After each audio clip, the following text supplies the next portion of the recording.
하나님 말씀 창세기 17장 23절에서 27절까지의 말씀입니다. 창세기 17장 23절에서 27절의 말씀 한 목소리로 같이 읽도록 하겠습니다. 창세기 17장 23절에서 27절의 말씀입니다.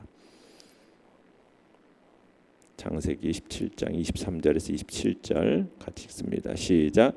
이에 아브라함이 하나님이 자기에게 말씀하신 대로 이날에 그 아들 이스마엘과 집에서 태어난 모든 자와 돈으로 산 모든 자 곧 아브라함의 집 사람 중 모든 남자를 데려다가 그 포피를 베었으니 아브라함이 그의 포피를 벤 때는 99세였고 그의 아들 이스마엘이 그의 포피를 벤 때는 13세였더라.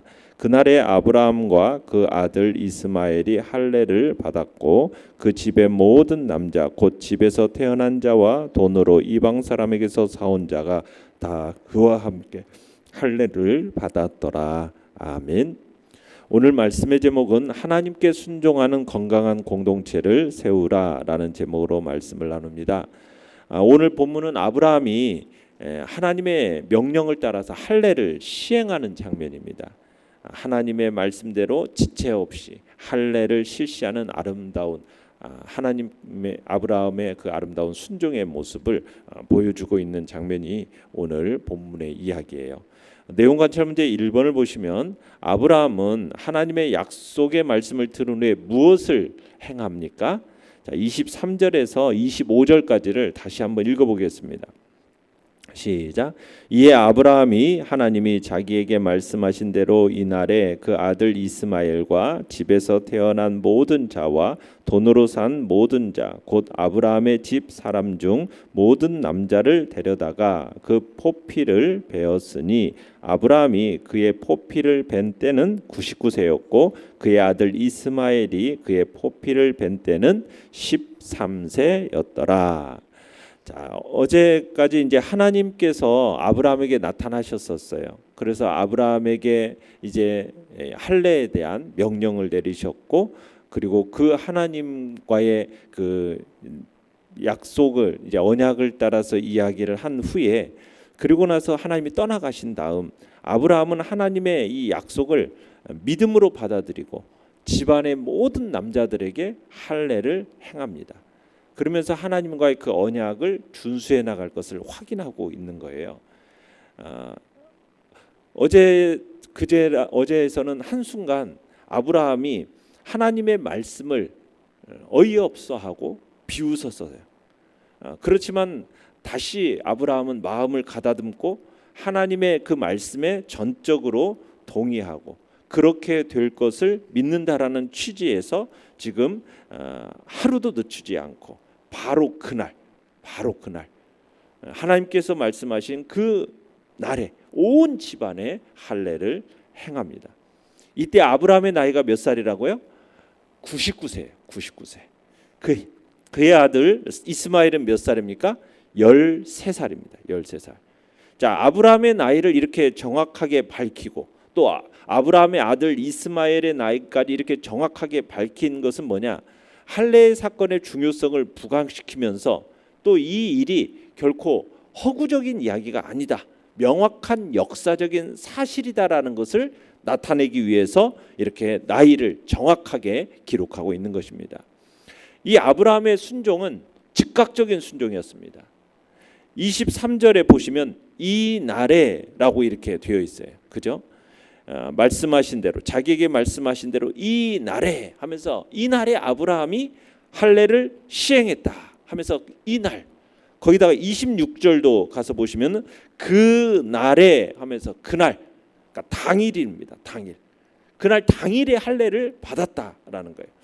그러니까 아브라함은 하나님으로부터 할례의 명령을 받자 그것을 차일피일 미루지를 않았어요. 미적거리지 않았습니다. 명령을 받은 즉시 바로 그날에 지체 없이 순종을 한 거예요. 그러니까 아브라함은 하나님으로부터 할례를 명령받을 그 당시 나이가 99세예요. 적지 않은 나이. 어떻게 보면은 99세의 나이라는 것은 육신이 늙어서 몸을 가누기도 쉽지 않은 그런 나이였을지도 모릅니다. 그런데 아브라함의 이 순종의 발걸음만큼은 젊은 청년보다도 빨랐다라는 거예요. 그만큼 하나님 앞에 그 말씀에 대한 즉각적인 순종이 아브라함의 모습임을 보여주고 있는 겁니다. 내용관찰 문제 2번을 보시면 아브라함은 어떤 사람들까지 할례를 받게 합니까? 자, 26절 27절 다시 읽어보겠습니다. 시작. 그날에 아브라함과 그 아들 이스마엘이 할례를 받았고 그 집의 모든 남자 곧 집에서 태어난 자와 돈으로 이방 사람에게서 사온 자가 다 그와 함께 할례를 받았더라. 자, 여기 보시면은 자, 그 집의 모든 남자라고 해서 모든이라고 해당되는 이 말은 단 하나의 예의도 없는 모든이란 말이에요. 단 하나의 예의도 없는 모든. 그러니까 아브라함은 당시 아브라함의 집에 머물렀던 모든 남자들이 다 할례를 받도록 한 겁니다. 그러니까 당시 아브라함의 집에는 뭐 나이 많은 자도 있을 것이고 어린 자도 있을 것이고 또 신분이 높은 자, 낮은 자, 혈통적으로 아브라함에게 속한 자, 이방인들 다 뒤섞여 있어요. 그럼에도 불구하고 이들 모두가 택한 자의 증표로 할 수 있는 할례 의식에 동참하고 있는 겁니다. 이 모임은 어떻게 보면은 이 택한 자의 모임은 결국 무엇을 보여주는 거냐? 나중에 이제 교회의 구성원이 되는 세계 만방의 모든 사람이 교회의 구성원이 될 것을 예표하고 있는 것이 바로 여기에서의 모습이에요. 그러니까 아브라함과 이스마엘만이 아니에요. 누구까지도요. 거기서 태어난 자, 돈으로 이방 사람에게서 사온 자, 모든 사람들이 그 아브라함의 언약에 속한 모든 자들이 다 할례를 받았고 하나님의 언약 안에 다 동일하게 있게 됐다라는 거죠. 연구와 묵상 문제 3번을 보시면 아브라함이 자신과 집안의 모든 남자에게 할례를 행한 이유는 무엇입니까? 자, 아브라함과 함께 할례를 받은 이 사람들은 이제 공식적으로 하나님과 언약 맺은 특별한 공동체의 일원이 되기 때문입니다. 아브라함만이 아니에요. 아브라함과 하나님과의 이 언약을 맺은 그 아브라함의 가정 안에 속한 모든 이들이 바로 하나님과 언약을 맺은 특별한 공동체의 일원이라는 그 부분을 이야기하기 위해서 모든 남자들에게 집안의 모든 남자들에게 할례를 행하고 있는 겁니다.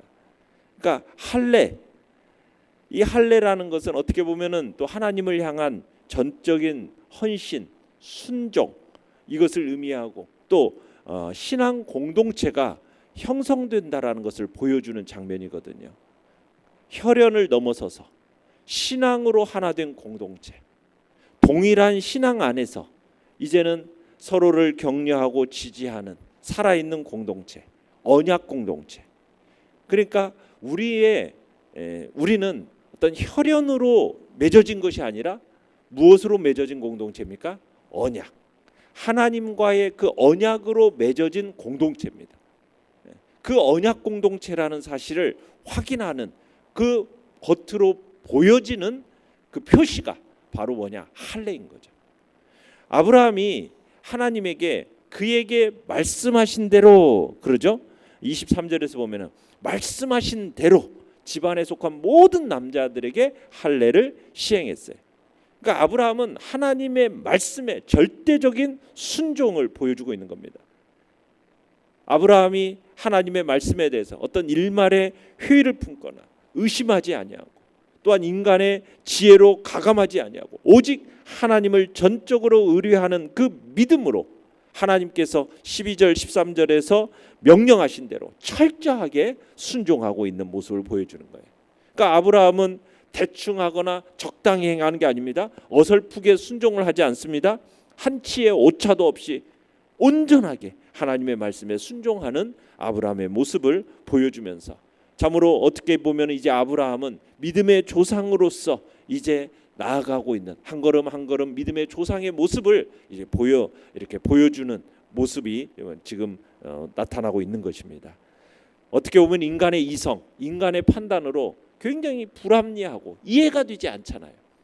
하나님께서 100세가 되는 사람과 99세가 되는 참으로 사라를 통해서 아이를 생산하겠다라는 것이 어떻게 보면 인간의 이성과 판단으로는 도저히 이해가 되지 않고 불합리해 보이지만, 그러나 하나님의 그 언약에 대한, 약속에 대한 순종의 표시로서 믿음으로 이 할례를 행한다라는 것은 아브라함의 절대적이고 온전한 순종의 모습을 우리에게 보여주고 있는 것입니다. 그래서 믿음의 조상으로서의 모습을 보여가고 있는 것이죠. 느낀 점은 4번입니다.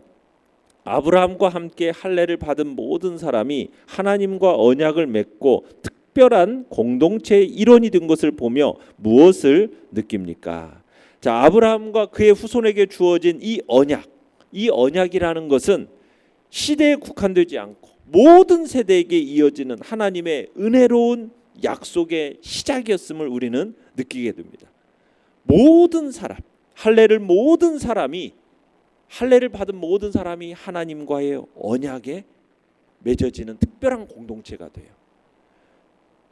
우리 또한 이 할례라는 예식이 신약 시대에는 우리에게는 어떤 예식으로서 바뀌어졌습니까? 세례 예식이죠.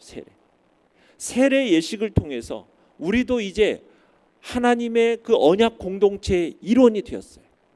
그 언약 공동체의 일원으로서 하나님과의 관계를 소중하게 여기고 우리가 그 공동체 안에서 함께 성장하고 하나님의 뜻을 세상에 드러내는 삶을 우리들이 이제는 살아가야겠다라는 결단이 우리 안에 있어야 할 것입니다. 우리가 예수 그리스도 안에서 세례를 받음으로 말미암아 이제는 교회 공동체라는 아름다운 공동체의 일원이 되었습니다. 우리는 특별한 하나님의 택함 받은 공동체라는 사실을 우리는 다시 한번 확인하면서 이제는 우리도 아브라함이 믿음으로 하나님의 말씀을 따라서 순종하는 삶을 살았듯이 우리도 하나님의 말씀을 따르는 그 순종의 삶을 살아가야 할 것입니다. 그것이 하나님을 가장 기쁘게 하는 일입니다.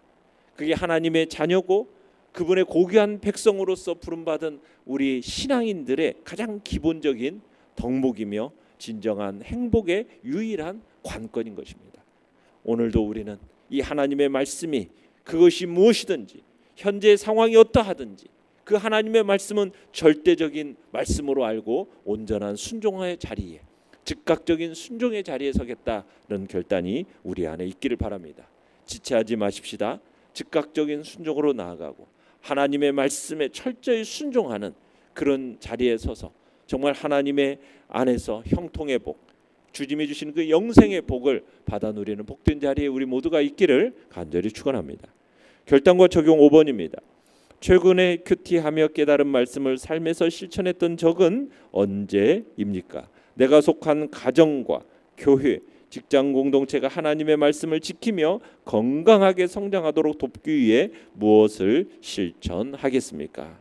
오늘도 우리가 예수 그리스도 안에서 함께 세례받은 하나님의 특별한 공동체라는 인식을 가지고 참으로 내게 속한 공동체 안에 있는 사람들을 서로 격려하고 지지하면서 사랑으로 하나 되는 공동체를 이루어가겠다라는 그런 복된 결단이 우리 안에 있기를 간절히 축원합니다.